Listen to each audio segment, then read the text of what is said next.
That's better. Welcome to the panel. I'm super excited to introduce my amazing panelists, but first I'll introduce myself. My name is Kathy Reisowitz. I write for Beltway magazine and some other outlets. I've been published in Forbes and by some other award, Huffington Post, Talking Points Memo, some other places. I, like my panelists, have been on both sides of the equation. The panels about how to talk to reporters about Bitcoin and how reporters should report on Bitcoin. We've all been on both sides. We've talked to reporters about Bitcoin and we've reported on it. And so we'll go ahead and get started. First we have Kat Bleisch. Bleisch identifies herself as both a voluntarist and an avarist. She's been involved in the founding of numerous liberty-based causes, ranging from Liberty Restoration Project and Operation Diffuse to sovereign living and sustainable farming. She's been featured on Fox News, interviewed by CNN, and appeared on Jesse Ventura's True TV program, Conspiracy Theory. And she's spoken pretty much everywhere. Kat, tell us about your latest project. Hi everyone. Right now, my family, there's 4 of us, my husband, my 2 children, which they'll be popping back in here in a minute, so excuse if there's any children noises. We are traveling the country on Bitcoin only. We are on day 6 of our journey, and it's been a success so far. We've been able to get gasoline, food, and housing all with Bitcoin. So we're really excited about that. We have 3 weeks left in our journey. We're going up to New Hampshire for the Porcupine Freedom Festival. We'll be stopping in New York City on the way to stay at the Holiday Inn with the pilot program that Charlie Sherm has set up. We'll be talking to some media out there, including a Yahoo Fox News writer, and hopefully we're trying really hard to get on the Today Show or some morning show in New York on Monday. And then we'll be heading to Kansas City, and we'll be doing a screening of our reality show there with the Kansas City Bitcoin Club. And then we're going back to Texas, and it's been a success so far.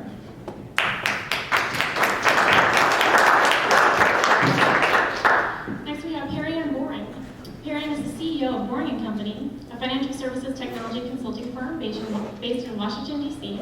She is considered a thought leader in the digital currency industry. Perry is a highly sought-after speaker and the author of The Boring Bitcoin Report, a popular blog published on Forbes. Thank you so much, both of you, for coming and speaking with us today. Perry, did you want to tell us a little bit about your Forbes column? Well, my experience in media is actually a lot deeper than just Forbes. I first got to media with RT, the second most watched foreign news network in the world, and I hosted a financial show, live show, Monday through Friday, half-an-hour panel, and I chose Bitcoin as one of my topics to cover on the show, and this was early 2013, back in the very early days of Bitcoin, and I was one of the first international reporters to talk about Bitcoin on television. And 2013 was a very exciting year for Bitcoin, and working as a reporter. And then Forbes approached me. They wanted to take my broadcast content and turn it into print. And that's when I started writing for Forbes. And then just a couple months ago, I took my Forbes column to be completely Bitcoin. So I was writing on economic and monetary policy, and now it's just Bitcoin. It's completely blown up. The One Bitcoin Report has been pretty successful.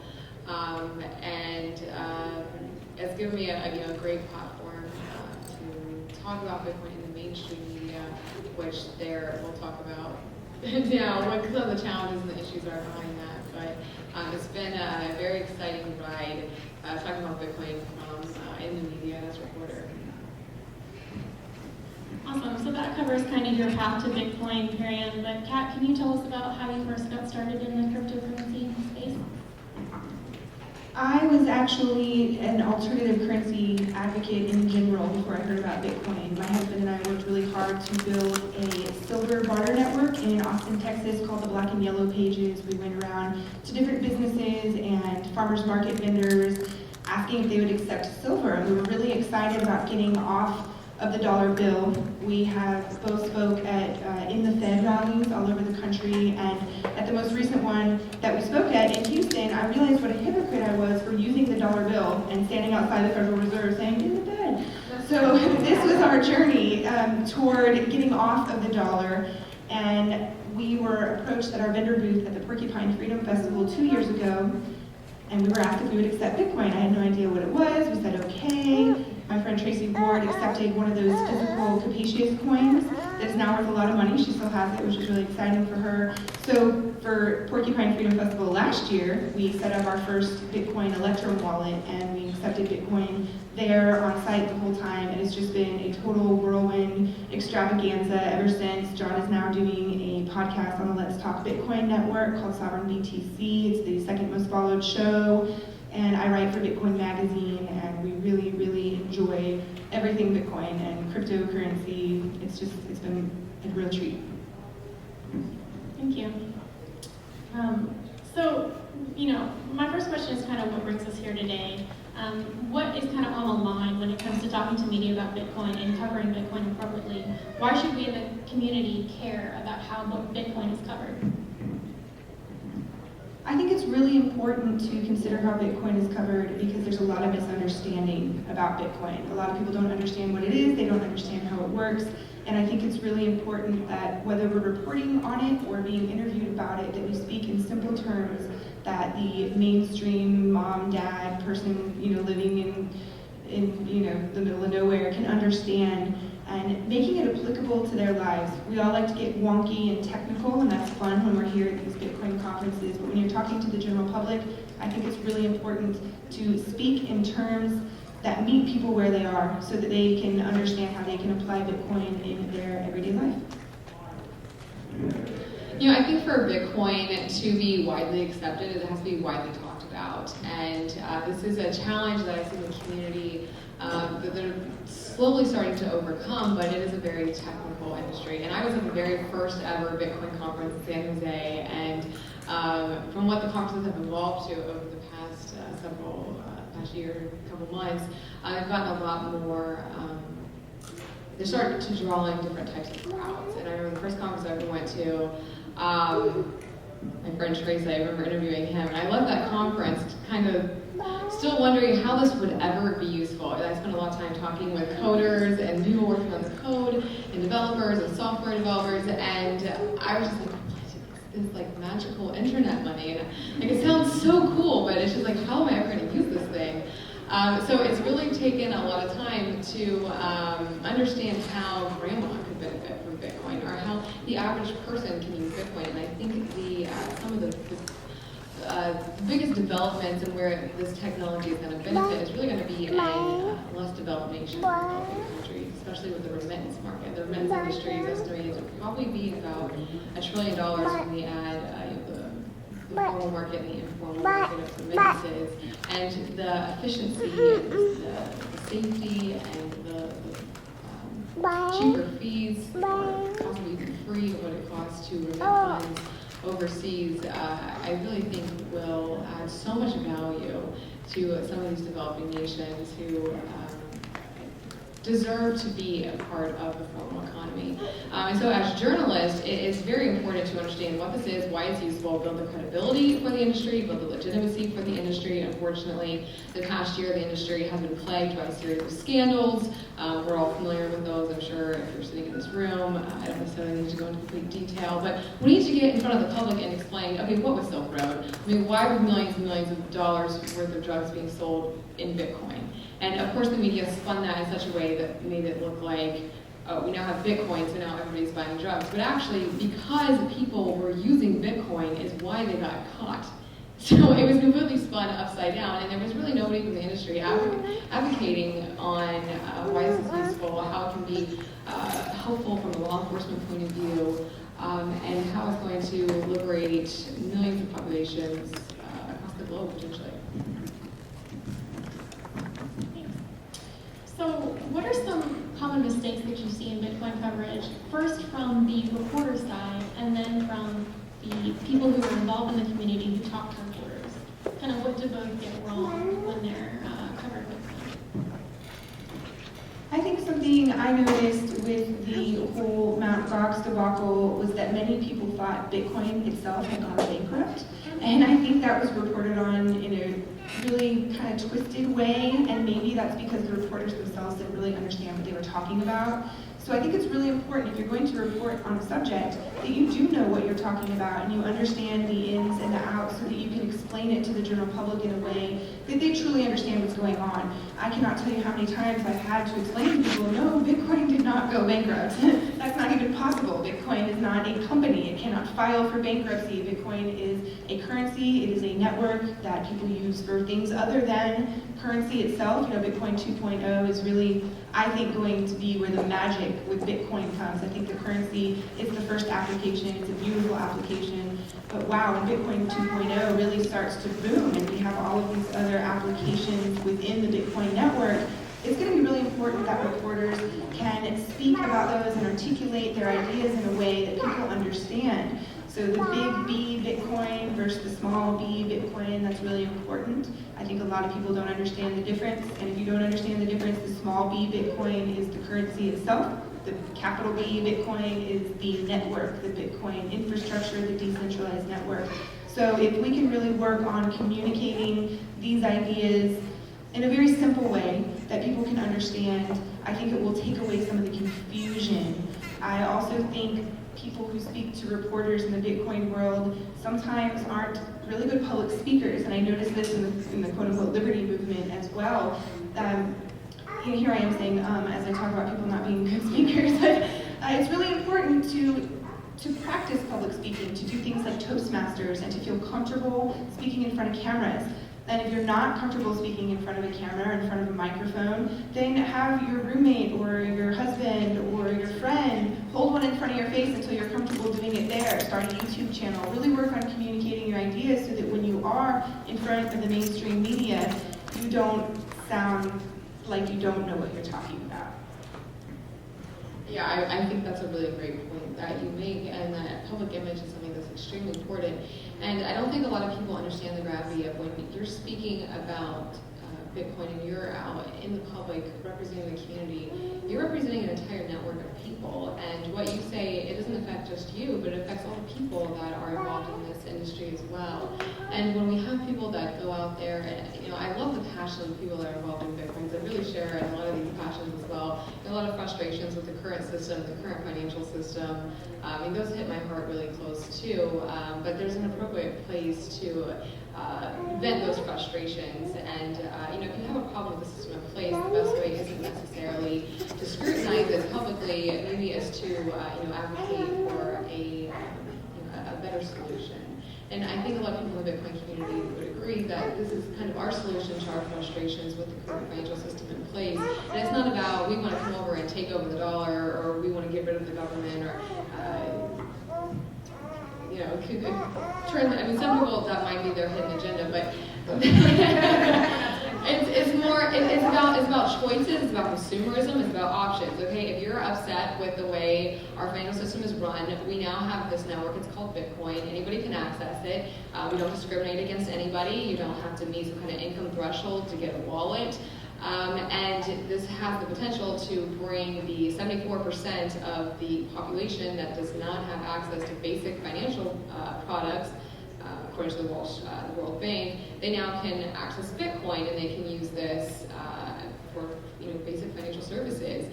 And so I think it's really important, if you want to speak about Bitcoin in a public space, that you just need to realize that it's not about you, it's about the entire community, and you need, that image is everything, and you watch what you say, because the reporters out there, we've all seen it, they'll take whatever you say and they use it against you.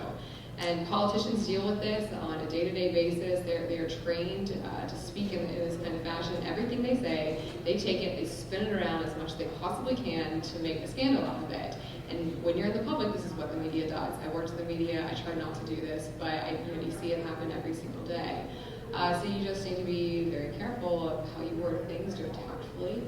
And it's great if you're going to be an advocate for the industry, just do it in a way that is appropriate and that will not be spun around and used against you. Yeah, I definitely think Marion and Kat, you make great points. I just kind of want to hammer it home that if you are talking to a reporter, what I recommend, whatever you're talking about, that you assume that who you're talking to is A, completely ignorant about what you're talking about, and B, has an agenda that's contrary to yours. And I think that helps, because I write about a lot of things That means I don't know much about anything. And that's true of most reporters. Reporters are stretched thin. They can't be experts on the things that they cover. It's just not possible. So don't assume that they are. Don't assume that if you give them the details, they'll get the overview, because they probably won't. And then don't assume that they're going to give you the benefit of the doubt or spin what you said that could be interpreted any way in the most positive way. Be extremely, extremely clear. And I will also echo that it is a tremendous responsibility to talk about Bitcoin with the media. It does make you a de facto representative of the community. And so I don't want to dissuade anyone from stepping up, because we need more people to step up. But at the same time, I do want to impress on the community how important it is that we take control of our image and that we present the most positive and helpful image possible when we're talking to reporters. So thank you. So to go even further into probably the most, so there were two kind of huge events within the Bitcoin ecosystem that got the most mainstream media attention. The first is Silk Road, and then the second is the Mt. Gox debacle. Let's kind of dig deep into what happened there to glean what we can learn going forward from how the media handled that and from how Bitcoiners talk to the media about that. Before I answer that, I just thought of something where I spoke to a reporter for the National Journal for a very long time, and I had made a list of something, and during that list I said yada yada yada. And the only quote that she gave of mine in the entire article was me saying something, something, something, yada yada yada. So just, beware that they will take the weirdest things that you say and they will use them. And I felt like a fool, and I couldn't even post the article anywhere because I felt so ridiculous. I was like, wow, okay, I won't be talking to you in the future, thank you. So about the Silk Road and the Mt. Gox, yeah, that was an absolute debacle with both. And I think it's really important that we are communicating the reality of the situation. When it comes to Silk Road, people buy drugs, people do illegal things. The currency that they use is not the problem. It's really not, because if there is no Bitcoin, then they're going to use the dollar bill. If there's no dollar bill, they're going to use silver. If there's no silver, they're going to barter in some other way. They are going to find a way to do illegal things. The root of that, in my opinion, is that things are illegal. When everything you do in a society is managed by governing agencies and there are laws and regulations around them, it really doesn't matter what type of currency you use. People are going to be doing things that are illegal, whether it's speeding on the highway. I bought my gasoline on the way here with Bitcoin from Coin Fueled. Is Coin Fueled all of a sudden, responsible for me speeding on the highway? No. It has nothing to do with the currency that I use. It has to do with the fact that there are laws, rules, and regulations that are governing people's lives to the point where using some sort of substance that you voluntarily put in your body, that you voluntarily choose to buy, is illegal. That's the root of people doing illegal activity, is that there are laws that make them illegal. Bottom line, it's not the currency. Same thing, with Mt. Gox. Like, when you're looking at a situation where someone potentially committed fraud or was just involved with bad business practice, the currency involved has nothing to do with it. The root of the problem is there was bad business. What I really liked about the Mt. Gox debacle is that it proved within the Bitcoin ecosystem that there's nothing too big to fail. And I think it showed the world that we don't have to hold up big banks. And just because we've been trained to think that the government needs to bail out financial institutions because they have made poor business choices and they have squandered away their wealth and they have destroyed their own financial institution, we don't need to turn to future generations and buy debt on their heads and on their lives and basically create debt slaves out of our unborn grandchildren. These institutions should fail. If you are doing bad business, if you are doing unethical things, you don't deserve to continue making money, particularly at the hands of unborn youth who will be paying off that debt if they're entered into that system. So I think those are some talking points that were sort of missed on the whole conversation. And right now, there is a very wonderful person sitting in bars, the alleged founder of the Silk Road, Ross Ulbricht. He's sitting behind bars, and he's like this forgotten soldier in the Bitcoin world because we've all been so afraid to advocate for him. And I think that's wrong. I think we should be talking about him every single opportunity we get. His mother, Lynn, is traveling the country trying to spread the word. And I don't think we are doing enough as a Bitcoin community to stand up and defend the people who are doing ethical things. And if he was the founder of Silk Road, does that make him a bad person? Does that mean he deserves to be sitting in a cage, kept away from his family, depressed and rotting away with no communication, rarely with the people that he loves? I don't think so. And I think that we should be brave and bold enough to talk about the reality of this situation. The fact that our government thinks that it's appropriate to kidnap someone and imprison them, this is not unique to the Silk Road situation. We've seen this happen with other people. Charlie Shrem, he's on house arrest. He has to be home by 9 p.m. He wasn't even allowed to come to this event because the prosecutors in his case filed a last-minute motion to have his travel denied. So this is really ridiculous, and I think we need to be having conversations about this because it is the reality of the situation. In the Bitcoin world, this is going to continue to happen, and we need to not be afraid to talk about it. So I don't know if that answers the question totally, but that's where I come from, is that I think there are talking points that are missed, and a lot of that is based on fear. I think you make interesting points. In respect to Silk Road, whether you agree if these types of drugs should be legal or not legal, that is a debate we should have with the FDA. Not the appropriate place to have that here today. Happy to have that debate in the future. But as we're talking about Bitcoin, where there is demand, there is supply. So like you said, if they outlawed certain substances, people still want them. They're going to find a way to buy them. But there was a hearing in front of the Senate Homeland Security Committee last year, and we had representatives from the Department of Justice and the IRS who both testified in front of Senator Carper's committee and said that they're not worried about Bitcoin being used to facilitate illicit finance because they have ways to track it. Everything in Bitcoin is traceable. It's not this libertarian paradise. It's really not. Every transaction is recorded on the blockchain. It's up there. The government knows about it. There's people within the community that are working with the intelligence community to trace, this. And the way that they did the sting operation was this is exactly how they did it. They followed his transactions, found out who the guy was, and they're still bringing people to justice over this. And so I think you can kind of show this in a different way. It's if you're going to do something illegal, the dumbest way to do it is with Bitcoin. It really is. So it was Kenneth Rogoff, Harvard professor, economics professor. He recently wrote a paper called The Cost and Benefits of Phasing Out Cryptocurrency, and he briefly mentioned Bitcoin, so I called him and interviewed him last week about this. And he even said, he even agreed, one of the downfalls of cash is that it hides illicit finance. It's kind of, it's interesting that there's different ways that Bitcoin has been, frowned upon, but really I think some of the biggest challenges can also be some of the biggest benefits if the government would embrace it and recognize it. And I think they are, but I don't think it's being widely talked about in the media at all. And then on the Mt. Gox point, so I was an intern in the White House when I was in college, and I worked in the National Economics, the NEC, the National Economics Council under Larry Summers, and my job was to track TARP funds, which was the bailout package. And needless to say, I did not interview for any jobs while I was there because I was completely, I did not agree with the executive branch's economic policies.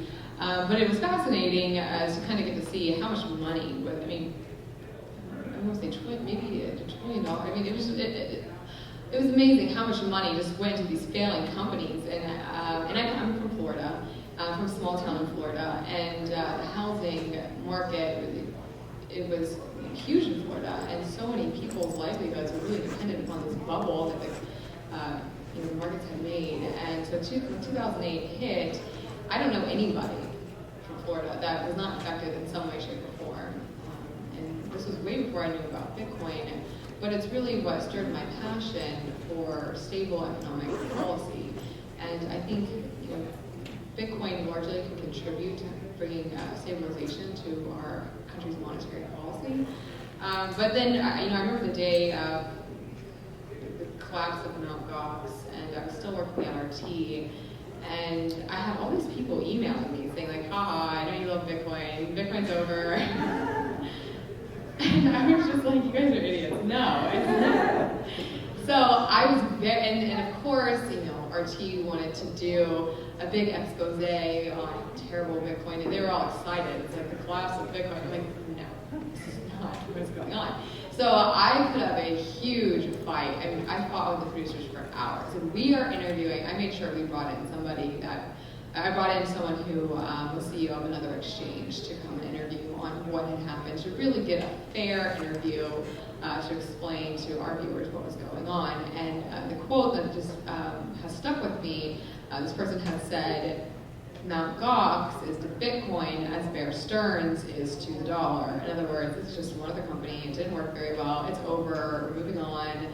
Yes, a lot of money was lost, but the reality of the situation is this company had security breaches starting, I want to say all the way back in 2011, and these were known. They weren't widely talked about, but people continue to leave their money with a company who's having security breaches. And is it surprising that this happened? No. So this is not what the media talked about at all, but I made sure that RT did that day. Thanks. I think how I would kind of condense what you guys are saying is that Bitcoin is a narrative challenging innovation. And a lot of what has happened with the mainstream media is that they've adopted this narrative that failure is catastrophic, that we cannot let banks fail, and that Bitcoin is anonymous. And it's very important as individuals working within this space to embrace that narrative change and to flip the narrative on both of those points to show that the failure of Mt. Gox was not catastrophic, it wasn't indicative of the whole system going under, it's what should happen in a market. And that is what shows how a market should operate, not shows that the market is working. And that, and I like the point about Bitcoin not being a libertarian paradise. That's the narrative. Some people will operate within that narrative when they talk about Bitcoin, but we need to challenge it. We need to say, no, that's not the accurate summation of the situation. In fact, Bitcoin is one of the most trackable currencies that you can have with the invention of the blockchain. So going forward, I'm curious, Perianne, you mostly write for non-Bitcoin centric publications, it seems like, in outlets. Kat, you write for Bitcoin Magazine, as I do. So what, in your opinion, what role do Bitcoin-centric media like CoinDesk, Bitcoin Magazine, and others play in the larger ecosystem of Bitcoin coverage? I think Bitcoin-centric media is really important for communicating to you and to everybody here and amongst each other and sharing ideas within the Bitcoin ecosystem. I think it is also a channel and an outlet for people outside of the Bitcoin ecosystem to sort of explore and dig deep into things. And it's really interesting, I think, for people to go onto websites like Bitcoin Magazine and pick a certain topic and be able to find article after article after article that are very Bitcoin-centric, that come from people within the Bitcoin ecosystem who understand Bitcoin and that are communicating about it from that place. I also think it's really important that we use it creatively. For example, right now I'm doing a live blog about our journey across the country, and we are using that to sort of inform people about the reality of using Bitcoin as we travel. So when I'm linking, the Fox News reporter to my live blog, she can go through and she can see, okay, they spent Bitcoin here, oh, they had a problem here. And I have found that the stories that are being written about our journey and about our tour, they go back and they actually reference those things. So it's an opportunity for us to really provide sort of a soapbox to the world of where we're coming from. And it doesn't just have to be the wonky technical stuff. I'm posting pictures of our families in the car and pumping gas and doing all these really neat things with Bitcoin, and I think it's an opportunity for us to really show the world exactly what it takes. So I think right now, To sum that up, the role that the Bitcoin-centric media plays is to communicate with each other and to provide sort of a place for people just entering the system, the ecosystem, who are curious about it, a place where they can really dive deep and explore and learn a lot on their own. And to add on that, Bitcoin itself really challenges the financial models in place. And I think that places like Bitcoin Magazine, Why Bitcoin, and their CoinDesk can kind of be a place to challenge the media model. So one thing that's extremely interesting about Bitcoin Magazine, and I write for them as well, not as often, but I do have a place on there, is that at the bottom of every article, every contributor can put their Bitcoin wallet, and that way people that read the article that like it can give that person a tip directly, which is something you can't get on something like Forbes or some of these other outlets. And that can really help decentralize the media model in general. And we can also, we're also seeing this, excuse me, being tested out in the music industry as well. Spotify is another company that's starting to be challenged by Bitcoin because if you allow artists to post videos online and they have a tip box or a place where they can put their QR code or their wallet and you like their video, you can tip that artist directly. And with Bitcoin, it makes micropayments possible, which is something unique and different than credit cards and debit cards, or makes it more affordable at least.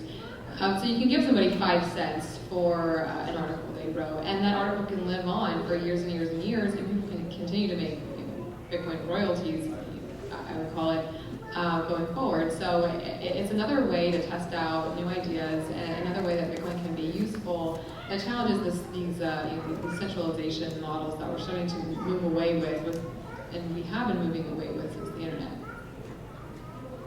I want to add one more thing. I believe that print publications like Bitcoin Magazine and Why Bitcoin also bring legitimacy to that media and to the ideas that are communicated. We ate at a restaurant here in DC that accepts Bitcoin, Thomas Foolery's. If you get an opportunity, please go support them. They've got little toys and games from the 90s, so it'll be a blast from the past, the Pong and the Rubik's Cube and all that.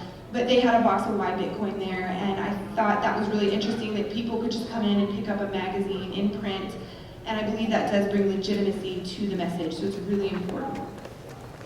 That's a great point, Kat. And Perry, I'm so glad you brought up the micropayments point. It's absolutely relevant to a panel on Bitcoin media, how Bitcoin has the opportunity to transform how we pay for media. So in the last few minutes before we open it up to questions, I just wanted to give you guys a chance to go over what you wish reporters would focus more on in their reporting, and just give any other closing thoughts or remarks before we open it up for questions.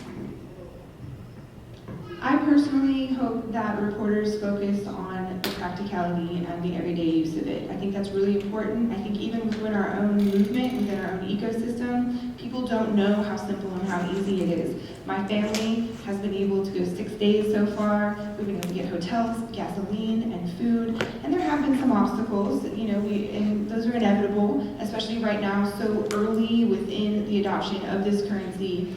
But I think when all we focus on is the drama, within the Bitcoin world and the scandals and the arrests and this and that, it sort of overlooks the everyday use. And I think that's really important. And the more we talk about it, the more we show people how easy it is, and the more we, as a culture, participate in using Bitcoin on a day-to-day basis, it's really going to help in the wide stream adoption of Bitcoin as a currency that people will feel comfortable using, even if a place doesn't accept it directly through third parties like eGifter or Gift.com. So, just to sum it up, I hope that reporters can focus on the day-to-day use, and that we can speak to reporters about the day-to-day use and not just the wonky things and the drama.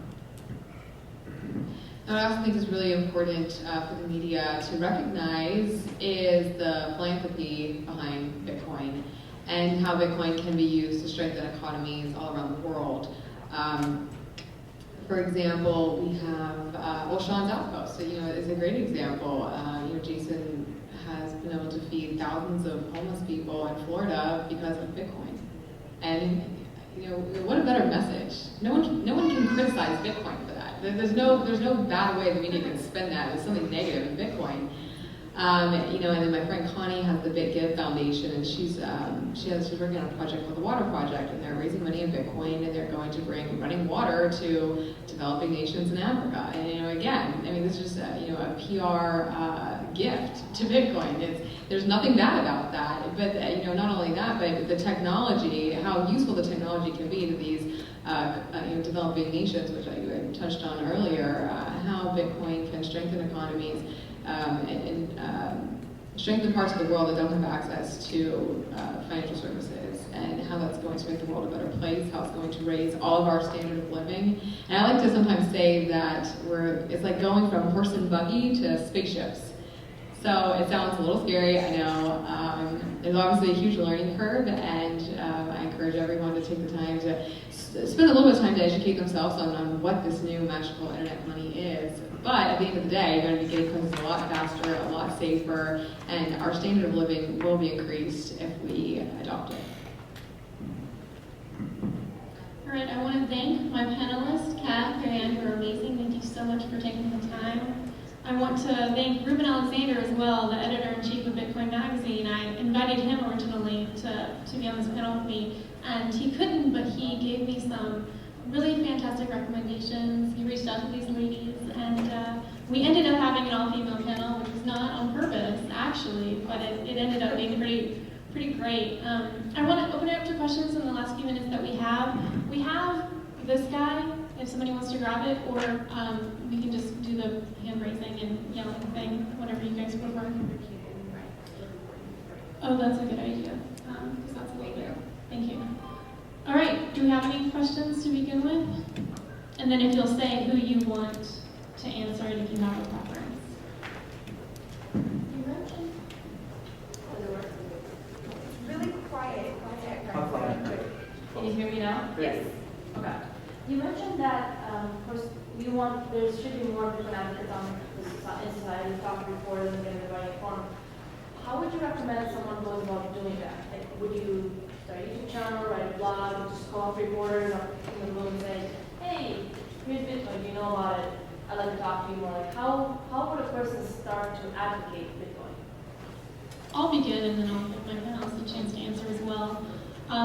That's a great question. I think that it all comes down to your comparative advantage. If you're a better speaker, then start a YouTube channel. If you are a better writer, then begin writing. The thing about Bitcoin is the demand supply of people who can write and speak eloquently about it means that you're going to get attention pretty quickly.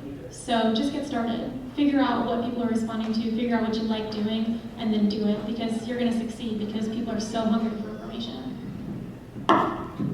I would give the same recommendation that I give to people who want to get involved in any sort of activism in general. Start local and talk about Bitcoin everywhere you go, and you will meet people who will help you project your message further. You can start a Bitcoin meetup group in your community if you haven't done so, or if you haven't joined one already, if there isn't one existing, and you can invite your local media to come. You can talk to every single business that you frequent, just like John and I did when we were walking around trying to start our Silver Barter Network and said, hey, will you accept Bitcoin? And I bet they will either say yes or maybe. It will be very rare that they say no. They just need help figuring it out. So if you have a Bitcoin meetup in your community and you have someone who understands how to set up BitPay or another transaction company that can help businesses accept Bitcoin, bring them with you, or bring them and introduce them after they say yes or after they say maybe. Maybe hold your Bitcoin meetup at a different restaurant every month and say, hey, we want to hold this year. We have X amount of people who attend, but you need to accept Bitcoin in order for us to bless you with our presence. And you can find creative ways, and if you create a Bitcoin ecosystem that is thriving in your own community, in your own neighborhood, and in your own backyard, you're going to attract local media, which will then attract state and regional and eventually national media. So you don't need to feel like you have to, be at the top of the media chain to make a difference. I really think local media is one of the most important places that we can be communicating about this. And I think local media outlets are interested in this. They just don't know who the people are in the community that are involved with it. So if you stand up and say, that's me, I'm the Bitcoin person, come to me. If there's a big national media thing and you want to talk to a local advocate, come talk to me. I'll form an opinion on it and I'll articulate it to you, or I'll help you find someone else who can. So start local, talk to everyone you know, really, just do it. You can get, a Vistaprint, you can get free little business cards printed, and you can say, are you interested in Bitcoin? Here's my phone number, here's my email, or whoever the local person is who does that. And if you have the desire to start a YouTube channel, to start a blog, do it. Absolutely do it, and share it on social media, and you will find over time, even if you're not comfortable in front of the camera or comfortable writing out your thoughts on paper, if you just do it and you take that leap, you will become more comfortable every single time. You will become a better communicator every time you talk about it. And if people ask questions that you don't understand the answer to, just tell them that. You know what? I don't know, but I know someone who does. So I will find them for you and I will link you up. And I believe if everyone in this room were to do just that, start local, talk to everyone they know, and get their local media involved, we could really change the world through the media very quickly. I'll leave it just one quick comment. So I was on the phone with a bank the other day who was trying to offer me a line of credit. And I just told them I'm absolutely not interested in your line of credit. And they're like, why not? I'm like, well, can you just make sure you put in the comments section that I bank with Bitcoin? Let them know we're coming, so. Any other questions? So it's way more exciting. Hi, my name is Blake Anderson. I'm an advisor to the board for Crypto Biz Magazine. And I wanted to bring up the issue and get your guys' take on, actually, Christoph Atlas pointed it out versus me, that there's a conflict of interest a little bit that involves Bitcoin because of the fact that it's decentralized. So the decentralized nature of Bitcoin has advantages, but one of the disadvantages is that libel and slander laws don't really apply. Even if they did, Bitcoin can't bring suits against any publication that publishes bad or untrue things about them. So there's a motivation for a headline that sells. There's no downside to smearing the ever-loving snot out of Bitcoin. That creates a situation wherein how do you feel like us as kind of the core evangelist, the press network of Bitcoin? How do you think we can counter that demand? That's an interesting point. I will say that I don't think that that's I don't think that's unique to Bitcoin. Generally speaking, I mean, I get interviewed and written up, and people make up, I'm nothing and no one, and still people take the time to make things up about me. And it's just not cost or time effective to like sue them, or even to address it most of the time. So that's kind of what I was trying to get at in my advice, to assume that the reporter that you're talking to knows nothing and has an agenda that's contrary to yours. The way to fight speech is with more speech. So if people are saying Mt. Gox is the death of Bitcoin, the only thing that we have to do is to say, no, it's not, and here's why, and to be loud and out and proud about it. So that's how I would look at it, which is the same with any other kind of topic, is that people are going to make stuff up and you're going to have to counter with the truth. Anything else? I would just simply say decentralize the media, become the media, and they'll disappear someday because they're given bad information and people will lose faith in them. And additionally, to add on to what Kathy said, I had the Southern Poverty Law Center write an article on me, and it was pretty demonizing, and it implied some things that were untrue, and they gave a quote, in quote, something that I absolutely did not say, that I was a needle of estrogen and a haystack of testosterone. Like, that is not something I said. That never came out of my mouth. But, instead of I'm voting you now. I said it now, so you vote me now. But instead of contacting them being like, hey, I didn't say that, I laughed about it and I shared it all over the internet, and I used it as an opportunity to spread the truth about what I stand for. And I wear it as a badge of honor. I was written about in the Southern Poverty Law Center. I'm an enemy of the state in their eyes, and they're scared of me, and that is good. I would say sometimes our greatest strengths are sometimes our greatest weaknesses, and Bitcoin is a decentralized technology. We're a decentralized community. We're all over the place, and we're nowhere at the same time. So this is actually a big problem that I have talked about a lot in my publications. What do we do? And who's going to come forward? And I think that our community has a lack of leadership, a lack of people advocating in a meaningful way. And I think it just shows that right now there's a demand for that, and I think that is why we'll probably be built pretty soon. I'm sure you talked about this earlier in the panel, so there's no reason to repeat yourself if you already did. But so the very first thing that happens at every interview that I'm contacted for is they ask, what is Bitcoin? And I have to have a very fast, memorable, and accurate answer. So I wonder if you have, the three of you have sort of worked out a pat answer for that question. I say a peer-to-peer decentralized currency. What's it? Peer-to-peer decentralized currency. I don't think that's a good answer, though, so hopefully we've got some better answers. I actually say almost the exact same thing. I say it's a decentralized peer-to-peer currency. I just switched 2 words around that she said. My favorite one is BitPay. It's magical internet. Yeah, right. You know, one thing I've tended to say is that I call it cash for attention. That allows you to exchange real property without a third-party trust agent involved. Right. So I don't know if that clarifies something. I'm not even sure if that's a very good way to put it. But I think it is a good way to put it. Nick Carey has a really good analogy. He draws a parallel to email. And he said how email is how you send messages online over the internet free instantly. Bitcoin is send money over the internet instantly free. It kind of sums it up of how it works, what it is. I mean, I think we're still kind of defining what it is. You know? I don't think we really know what it is yet. It's just bad for those guys. Magical internet money. Yeah. I think that's the best way to put it. I said that about Australia at an interview, and I was sort of teasing. I said, okay, now let's do this type of interview over again. Sure enough, it was that long that they got it out. It was like wild Australian video. I have a canned response that I say. I say that it's money without cheating. Money without cheating. Because if somebody wants something that's even short for Twitter that they can then tweet about extra, you need to have it super concise. And that, I mean, it doesn't really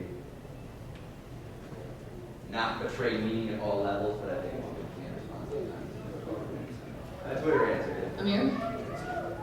So before I answer that question, I usually ask, what is your background? Right? I ask myself, what is their background? Is it financial?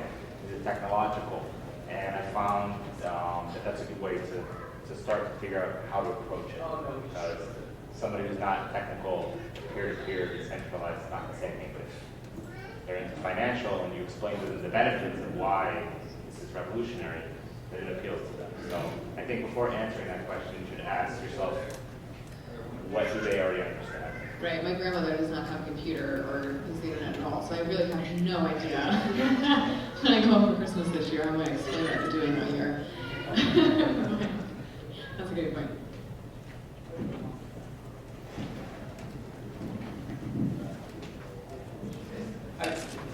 Real close. I have a comment as a working reporter who's not particularly a Bitcoin advocate, but is written movie things about it. A lot of reporters' main agendas are deadlines and not looking stupid. So if I could throw anything out there, I'd say be generous with your time, be nice, and maybe focus on the practical and not the philosophy.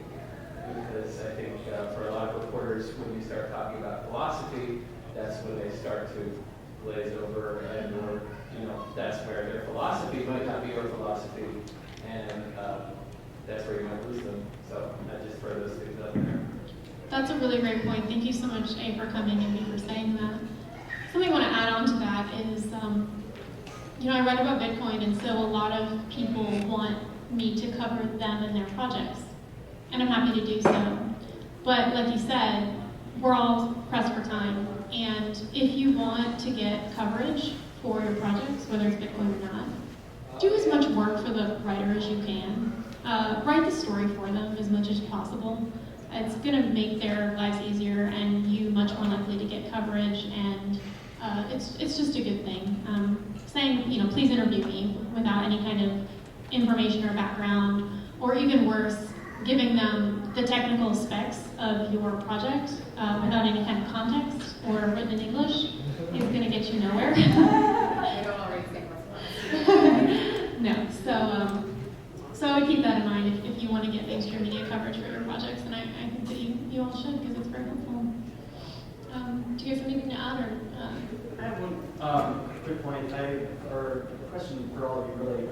So there's no PR department for Bitcoin, you know, and it's a great opportunity to decentralize media. So the 10 of us, or everyone here, especially the journalists and content producers, who are essentially the propagandists for Bitcoin. How do you guys toe the line between, how do you measure in any given piece you're creating factual reporting stuff with the propaganda? That's also important when we, get our hands around the narrative and kind of issue that for, the uninitiated. I could talk about this all day. I am a proud propagandist. I got my journalism degree and immediately went into marketing, not just because the money was better, but because I think that the idea of objective journalism is kind of offensive. I think we all have biases, and that being honest and upfront about them is the best way to go about it. So I did internet marketing for a while, and then got into the commentary game, and I like that better because I think that I have an agenda. I'm going to be very upfront about it. Everyone who follows me can figure that out pretty easily, and we all know where we're at. So that's how I deal with it. But I'm curious about you guys' thoughts. I think we're all kind of in a similar boat. Nobody's trying to pretend like they're objective up here. At the same time, I do try to be fair and accurate. So I'm not obviously going to make things up to further an agenda. And I do want to give my audience the benefit of, the pertinent information, even when it doesn't completely conform to my views. So there is a tension there, but overall, I think that where we're going, as far as media goes, is away from this kind of, playing like we're objective and going more to stratified media where you know what you're going to get as far as point of view from who you're listening to and the outlet that you're hearing from. And I think that's a good thing. So that's I tend to write my articles in a very narrative tone as it is, and I like to tell stories. I'm more of a storyteller than a reporter, if that makes sense. So when you're reading something that I write, I mention if I have a bias, or I mention where I'm coming from, or what I've been doing, or why I'm interested in these certain things. I will talk about the organizations I'm involved with and how that influences what I'm doing. So I think just being honest and open and clear. There are a few times where I just simply, if I disagreed with someone, I did an interview, for example, Daniel Krajewicz is an individual who goes to all these conferences and he advocates against alternative currencies in the crypto space. I totally disagree with him. And I was struggling to write this article about him for a really long time, and I decided, I went back and forth with him with interview questions like 6 or 7 times, and it kind of became a debate in writing. And I just decided, I'm going to start by writing that I talked to him a lot and I disagreed with what he says still. And here's the full transcript of the interview, and I'm going to let people decide for myself. So instead of sitting there and trying to debunk everything that he said and coming from my opinion, I let my questions and his answers speak for themselves. So if I feel like I am sort of incapable of writing a newsy style piece, and there's really nothing I can do in terms of a narrative about it, I will just post the full transcript of the interview and let people decide for themselves. So in the end, I think as long as we're open and we're clear and we communicate from where we're coming from so that the readers understand, yes, this is written from a bias, or here's just the facts, here's the interview, here's what they said. As long as it's clear, that should be fine. Well, with Forbes, I have a really great editor, and she helped a lot. And I remember the very first Bitcoin piece I ever wrote for Forbes, I gave her a heads up, like, hey, something new, beware. This was going to be different. And I think we spent like 3 weeks or something on my first Bitcoin article I ever wrote, because we just had to keep on going back and forth. And when you put something on the internet, every single word you write down is going to be scrutinized, and we talked about the image issue. And when you put something online, just know that people from all over the world are going to scrutinize everything that you write. So you need to be very thoughtful in what you put down, and if you're writing your opinions, you need to be clear that these are your opinions, these are not facts. But a lot of times, letting the facts speak for themselves, like you said, is really the best way to get your point across. And a good example of this was, I reported on regulation a lot in this industry, and when Bitcoin got their very first lobbyist, I wrote a story about it, and I just said Bitcoin got its first lobbyist, actually got 5. They have registered to lobby Congress on virtual currencies and Bitcoin, and the company that's hired them is MasterCard. Why we don't know exactly what these lobbyists are telling Congress. This is what MasterCard is, this is what MasterCard does.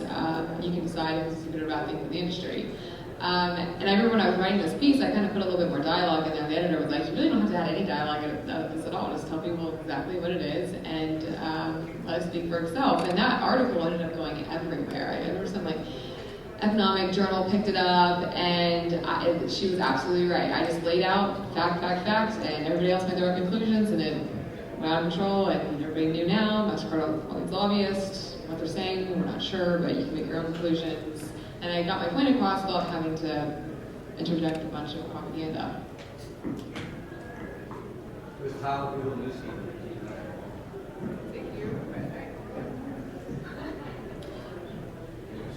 Just one request. I really enjoyed your comments on the what is Bitcoin. I was wondering if somebody wants to publish a quick piece on that with some talking points for people in the Bitcoin business, so that we have something to get some takeaways from this discussion that might add value when we talk to the press, when we get interviews, when we blog, when we say something on Facebook or Twitter. Somebody asked that question. If you can do it that way, yeah. Okay, What so is Bitcoin? I like that. we're about out of time. I really appreciate, I want to thank my panelists, Kat, Harry, Ann, thank you so much for coming and speaking with us today. Thank you guys for attending, and we'll be around if you guys have any more questions afterwards, and hopefully we'll see you at more sessions and at the social tonight.